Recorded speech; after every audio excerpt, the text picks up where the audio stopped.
اللہ نے فرمایا الہاکم التکاثر، یہ مال و دولت کی چکا چوندھ نے تم کو اللہ سے دور کر دیا ہے۔ یہ مال مال کرتے ہو، یہ مال کتنے دن تمہارے کام آئے گا؟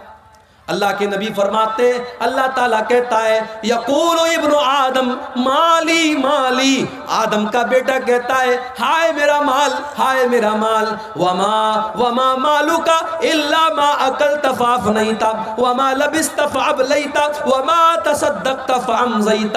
اللہ کے نبی فرماتے کہ تیرے مال کی کیا حقیقت ہے، یا تو نے پہن کر کے پرانا کر دیا، یا تو نے کھا کر کے ختم کر دیا، یا تو نے اللہ کی راہ میں دان دے دیا، صدقہ کر دیا، خیرات کر دیا اور آخرت کے لیے آگے بڑھا دیا۔ یہی تو تیرا مال ہے۔ اور کیا تیرا مال ہے جو تو چھوڑ کے جاتا ہے وہ تو دوسروں کا ہو جاتا ہے؟ تیرا کیا ہے؟ تیرا کیا ہے؟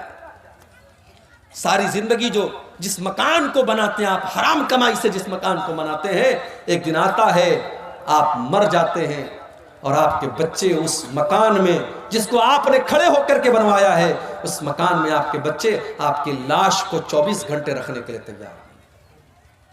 انسان مر گیا، 24 گھنٹے کوئی ڈیڈ باڈی کو رکھنے کے لیے تیار ہے۔ بیوی کو بہت محبت ہے شوہر سے، بیوی کی آنکھوں میں آنسو بہ رہے ہیں، بیٹے رو رہے ہیں، مگر بیٹا ایک بار بھی نہیں کہتا میرے ابا جان کو میرے پاس رہنے دو۔ سب لوگوں کو فکر ہے جلدی سے قبر تیار ہو جائے، جلدی سے جنازہ پڑھی جائے، ابا کو دفن کر دیا جائے، کوئی مردے کو رکھنے کو تیار نہیں ہے۔ او لوگوں، تمہاری ویلو ختم ہو گئی، تمہاری حقیقت ختم ہو گئی، موت کے آتے ہی تمہاری اوقات تم کو پتہ چل گئی۔ اسی لیے اللہ کہتا ہے الہاکم التکاثر حتی زرتم المقابر، جب تم قبرستان پہنچو گے تب تمہیں پتہ چلے گا دنیا کی حقیقت کیا ہے۔ قبرستان تو پہنچو گے نا۔ دنیا میں فارچونر گاڑی کی سواری کرنے والا، 1-1 کروڑ کی گاڑی سے چلنے والا، 4 لوگوں کے کندھوں پر آج جنازے کی شکل میں جا رہا ہے، جو اپنے شیمپو سے، اپنے فیورٹ شیمپو سے نہایا کرتا تھا۔ بہت ساری عورتیں ڈف شیمپو لگاتی ہیں، کوئی دوسرا شیمپو لے آؤ تو برا مان جاتی ہیں۔ بہت سارے لوگ لکس صابن سے نہاتے ہیں، ان کو دوسرا صابن نہیں چلتا۔ آج مر گیا، آج کوئی کہنے والا نہیں ہے یہ تو ڈف صابن سے نہایا کرتا تھا، آج اس کو صابن کیوں نہیں لگا رہے ہو؟ کوئی یہ کہنے والا نہیں ہے یہ تو گرم پانی سے نہایا کرتا تھا، آج اس کو ٹھنڈے پانی سے کیوں نہلا رہے ہو؟ کوئی یہ کہنے والا نہیں ہے اس کو شیمپو کیوں نہیں لگا رہے ہو، یہ تو شیمپو لگایا کرتا تھا۔ اتنا بے بس ہو گیا، اتنا کمزور ہو گیا، آج اس کے بدن سے کپڑے دوسرے اتار رہے ہیں، آج اس کو ننگا دوسرے لوگ کر رہے ہیں، آج اس کے بدن پر دوسرے لوگ پانی ڈال رہے ہیں، آج وہ اس لائق بھی نہیں ہے کہ وہ کلی کر سکے، وہ ناک میں پانی ڈال سکے، آج اس کی گندگی کو دوسرے لوگ صاف کر رہے ہیں۔ مر گیا، گھر والوں نے نہلا دیا، اب کفن کا نمبر آیا۔ دنیا میں کپڑا پہنتا تھا تو دکان پر جا کر کے کہتا تھا سب سے مہنگا کپڑا مجھے دکھاؤ، 1000 روپیہ میٹر والا کپڑا پہن کر کے وہ نکلتا تھا اور اپنے کپڑے کا روب جھاڑتا تھا۔ آج مر گیا تو معمولی کاٹن کے کفن کے کپڑے میں، سوتی کپڑے میں اس کو کفنایا جا رہا ہے۔ وہ یہ بھی نہیں کہتا ہے او لوگوں میں تو ریمنڈ کا کپڑا پہنا کرتا تھا، میں تو فلاں کمپنی کا کپڑا پہنا کرتا تھا، میں تو ڈینم کی، میں تو فلاں برانڈ کی جینس کی پینٹ پہنا کرتا تھا۔ آج سارا برانڈ ہوا ہو گیا، آج ساری کمپنیاں ہوا ہو گئی، آج جس کپڑے میں کفنایا جائے وہ کفنایا جا رہا ہے، کفنا دیا گیا۔ اب لوگ آ رہے ہیں اس کو دیکھنے کے لیے، دیکھ لو آخری دیدار ہے، اب اس کو کوئی دیکھنے والا نہیں ہوگا۔ آخری دیدار ہے، دیکھ لو، اب یہ منو مٹی نیچے چلا جائے گا، اب اس کو قبر میں ڈال دیا جائے گا۔ پھر تم دیکھنا بھی چاہو گے تو فوٹو کے اندر دیکھ سکتے ہو، موبائل کے اندر دیکھ سکتے ہو، تم ریئل میں دوبارہ اس کو نہیں دیکھ سکتے۔ کفنا دیا گیا، جنازہ تیار کر دیا گیا، 4 لوگوں نے چارپائی کو اٹھایا، قبرستان لے کے جانے لگے۔ قبرستان لے کر کے پہنچے، امام صاحب نے کھڑے ہو کر کے جنازے کی نماز پڑھائی۔ جنازے کی نماز میں امام صاحب نے سورہ فاتحہ پڑھی، درود شریف پڑھا، جنازہ کی دعائیں پڑھی، مردے کی مغفرت کی دعا کی، چوتھی تکبیر کے بعد سلام پھیرا، قبر تیار ہو چکی ہے، قبر کے پاس لایا گیا، قبر میں اتارا گیا، مٹی دے دی گئی، سارے لوگوں نے مٹی دے کر کے اپنے ہاتھ جھاڑ لیے اور ہاتھ کے ساتھ ساتھ اپنا پلہ بھی جھاڑ لیا۔ یہ بتا دیا، بیٹے نے اپنے باپ کو مٹی دے کر کے یہ بتا دیا، ابا جان میں آپ کا بیٹا ہوں، آپ نے مجھے پڑھایا لکھایا، میرے لیے زمین جائیداد بنائی، میرے لیے کیا کیا کیا، مگر آج اس قبر کے اندر میں آپ کے کام آنے والا نہیں ہوں۔ اس قبر کے اندر جب منکر نکیر آپ سے سوال کریں گے تو ابا جان میں آپ کے کوئی کام نہیں آؤں گا۔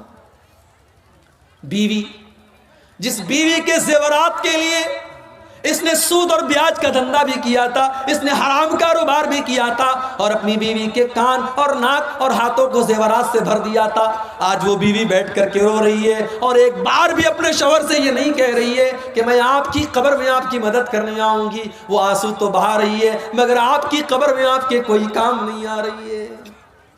ہو لوگو، اگر انسان صرف اپنی موت کے اوپر غور کرے اسے سمجھ میں آ جائے گا یہ دنیا کتنی بے وفا ہے۔ وَمَا الْحَيَاةُ الدُّنْيَا إِلَّا مَتَاعُ الْغُرُورِ، یہ دنیا تو بے وفا ہے، یہ دنیا تو دھوکے کا سامان ہے۔ اس دنیا کو کوئی مطلب نہیں کہ آپ کی آرزو کیا تھی، آپ کے سپنے کیا تھے۔ آج کل تو جوان موتیں ہو رہی ہیں، پہلے یہ تھا کہ صاحب آدمی 60 سال کا ہوا، 70 سال کا ہوا تب موت ہوتی تھی، اب تو موت تو ہمیشہ اپنے ٹائم پر ہی آتی ہے۔ ہم کو لگتا ہے کہ 60 سال میں آدمی مر گیا، 50 سال کی عمر میں آدمی مر گیا، موت تو اپنے ٹائم پر آئی ہے۔ اس وقت جوان موتیں بہت ہو رہی ہیں، کسی کو کینسر ہو گیا، کسی کو ڈینگو ہو گیا، کوئی ایکسیڈنٹ میں مر گیا۔ الہ آباد کی سرزمین ہمارے یوپی کے اندر ہے،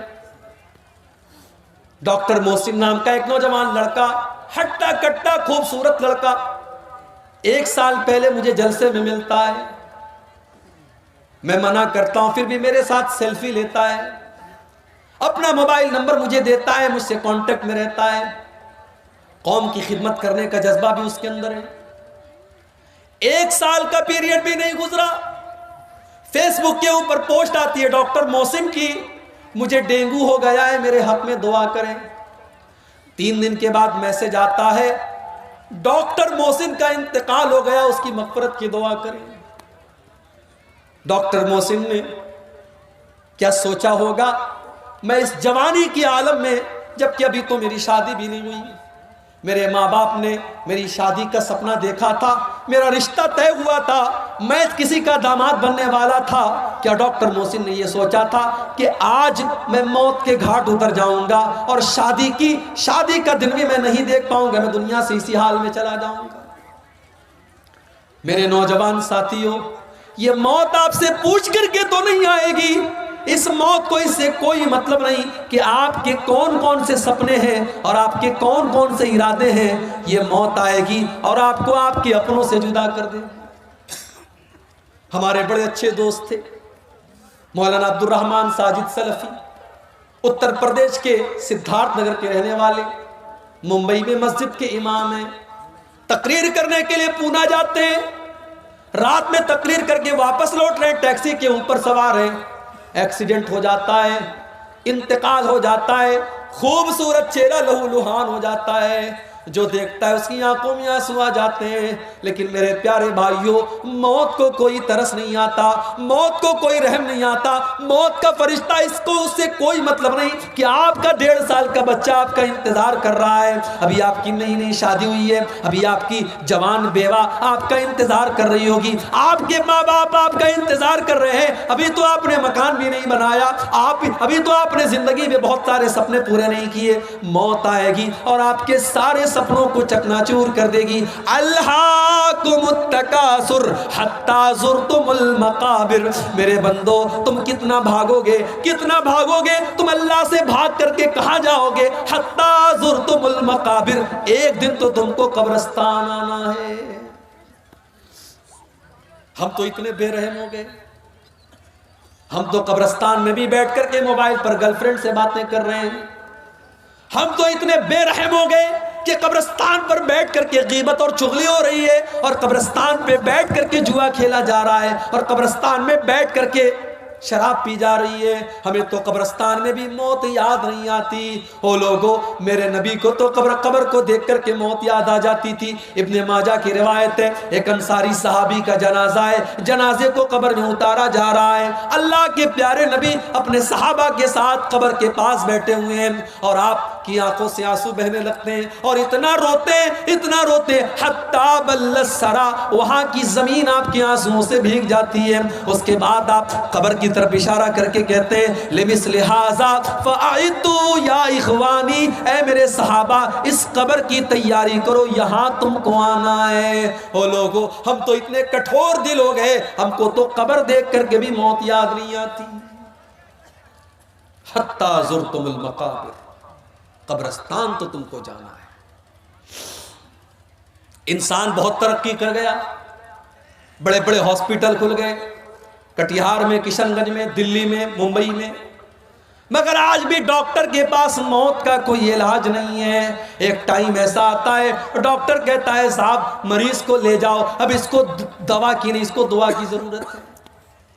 ایک ایسا ٹائم آتا ہے، ڈاکٹر بھی اپنے، پولیس والا بھی اپنے سر کی ٹوپی اتار دیتا ہے، اور ڈاکٹر بھی اپنے سر کا رومال کھول دیتا ہے، اور کہتا ہے اب ان کے پاس میرے پاس ان کا کوئی علاج نہیں، ان کی موت کا ٹائم آ چکا ہے۔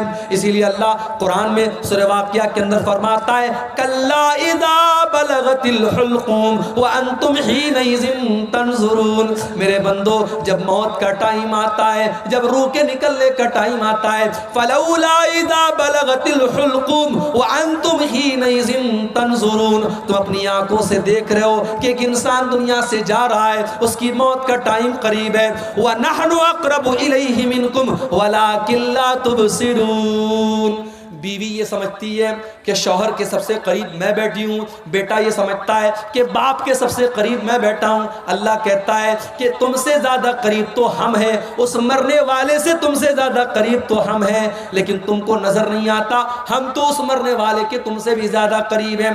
فَلَوْلَا إِن كُنْتُمْ غَيْرَ مَدِينِينَ تَرْجِعُونَهَا إِن كُنْتُمْ صَادِقِينَ، اگر تمہیں یہ لگتا ہے کہ تمہارے اوپر اللہ کا پاور نہیں ہے، اللہ کی طاقت نہیں ہے، تو ذرا مرنے والے کی روح کو واپس ڈال کر کے دکھا دو، ذرا موت سے اس کو بچا کر کے دکھا دو۔ تم نہیں دکھا سکتے، موت سے بچ نہیں سکتے تم۔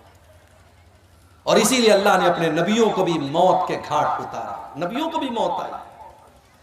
سلیمان علیہ السلام اتنے بڑے نبی ہیں، جنات ان کے کنٹرول میں ہیں، اور جنات ان کے حکم سے بیت المقدس کی تعمیر کر رہے ہیں۔ حضرت سلیمان ان کو ڈائریکشن دے رہے ہیں، اور جنات بیت المقدس کی تعمیر کر رہے ہیں۔ سلیمان علیہ السلام لاٹھی کے سہارے کھڑے ہیں اور ان کو ڈائریکشن دے رہے ہیں، اور اسی حال میں سلیمان علیہ السلام کو موت آ گئی۔ لاٹھی پر ٹیک لگا کر کے کھڑے تھے، موت آ گئی، انتقال ہو گیا سلیمان علیہ السلام کا، آنکھیں کھلی ہیں۔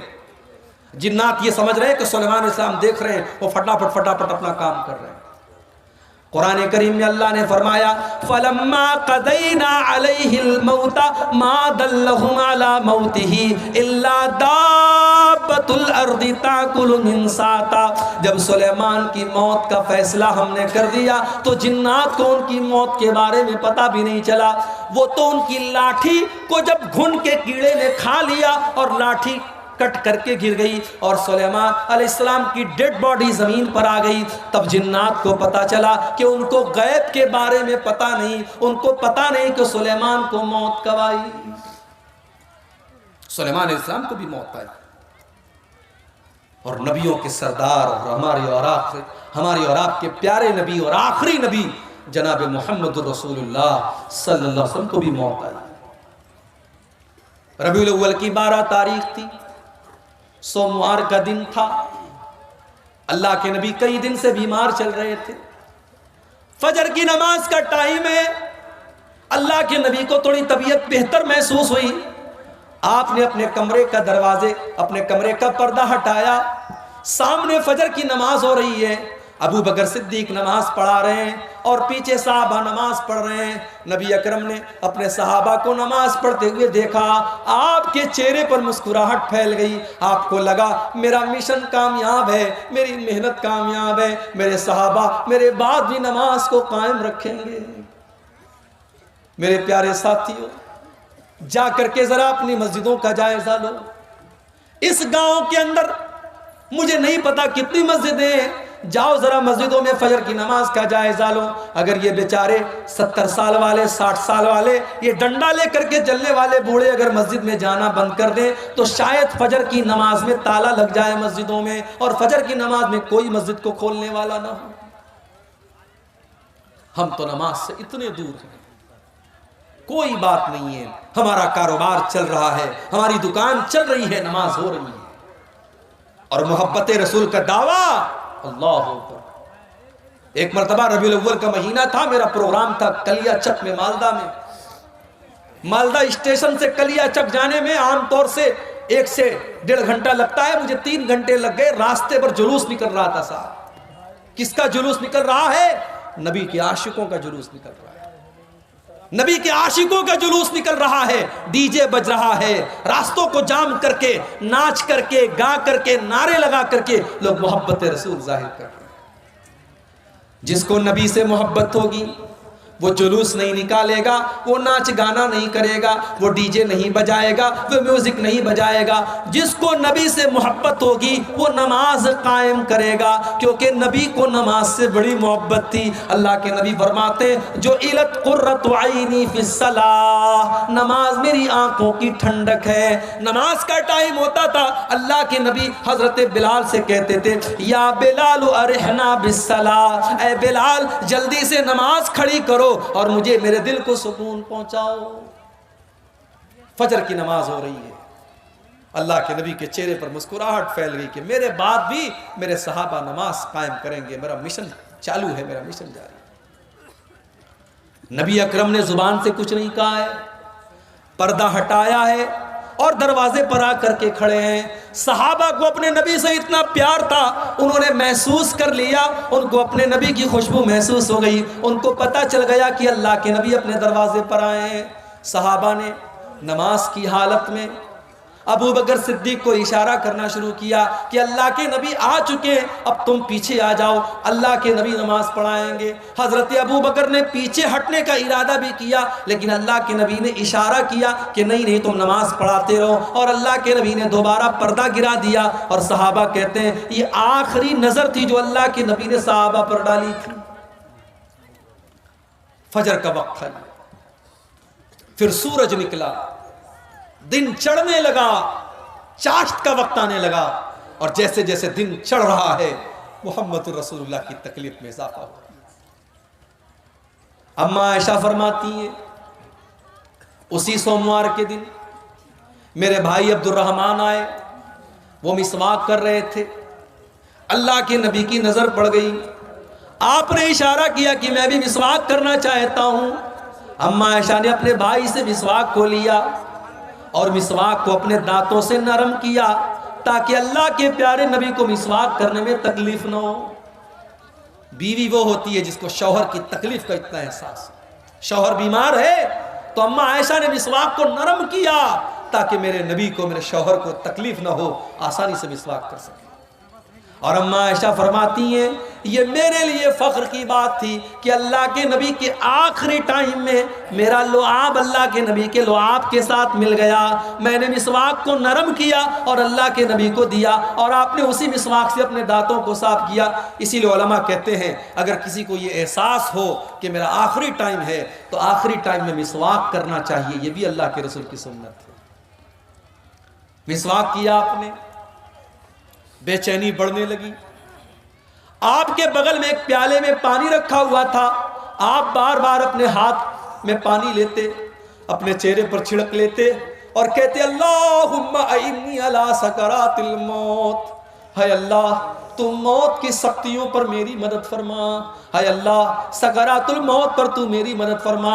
اما عائشہ فرماتی ہیں کہ پہلے میں موت کی سختی کو بہت غلط سمجھتی تھی، مگر جب اپنے نبی کے اوپر میں نے موت کی سختی کو دیکھا تب میں نے موت کی سختی کو غلط سمجھنا بند کر دیا۔ اس کے بعد اما عائشہ فرماتی ہیں آپ نے اپنے دونوں ہاتھ اٹھائے، آپ نے اپنے دونوں ہاتھ اٹھائے اور آپ کی زبان سے نکلا مع الذین انعمت علیہم من النبیین والصدیقین والشہداء والصالحین۔ اے اللہ تو مجھے ان لوگوں میں شامل فرما دے جن پر تیرا انعام ہوا ہے، اپنے نبیوں میں شامل فرما دے، اپنے صدیقین میں شامل فرما دے، اپنے شہداء میں شامل فرما دے، اپنے نیک بندوں میں شامل فرما دے۔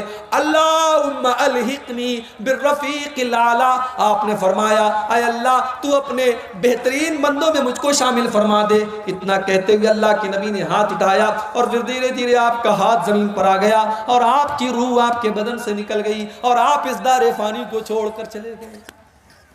نبی اکرم کو بھی موت آئی۔ یہ موت ہے میرے بھائی، اگر اس کو ہم یاد رکھیں تو دنیا کی لذتیں دیکھ کر کے ہم بہکیں گے نہیں، دنیا کی رنگینیاں دیکھ کر کے ہم بہکیں گے نہیں۔ الہاکم التکاثر، میرے بندو یہ مال و دولت کی اور دنیا کی رنگینیوں کو دیکھ کر کے تم اللہ کو بھول بیٹھے ہو، حتی زرتم المقابر، مگر ایک دن آئے گا جب تم قبرستان جاؤ گے، جب تمہاری موت ہو جائے گی تم قبرستان پہنچو گے۔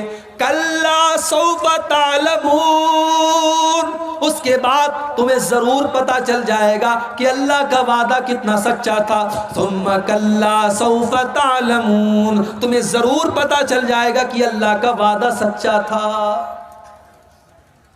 بندے کو قبر میں دفنایا گیا، اللہ کے نبی فرماتے ہیں دفنا کر کے جب واپس جانے لگتے ہیں تو مردے کو فوراً دوبارہ اس کی روح کو لوٹایا جاتا ہے، دوبارہ اس کے اندر زندگی ڈالی جاتی ہے اور وہ دفنا کر کے جانے والوں کے جوتوں کی آواز کو بھی سنتا ہے اور دو فرشتے اس کے پاس آتے ہیں، ایک کا نام منکر ہے ایک کا نام نکیر ہے۔ یہ دونوں فرشتے اس کو بٹھاتے ہیں۔ ایک سوال پیدا ہوا، بھئی مسلمان اپنے مردوں کو قبر میں دفناتا ہے مگر ہمارے ہندو بھائیوں کیا تو جلا دیا جاتا ہے، ان کو قبر میں عذاب کیسے ہوگا؟ پارسی لوگوں کے یہاں تو لاش میں مسالہ لگا کر کے چل کبوں کو کھلا دیا جاتا ہے، ان کے یہاں کیسے حساب و کتاب ہوگا؟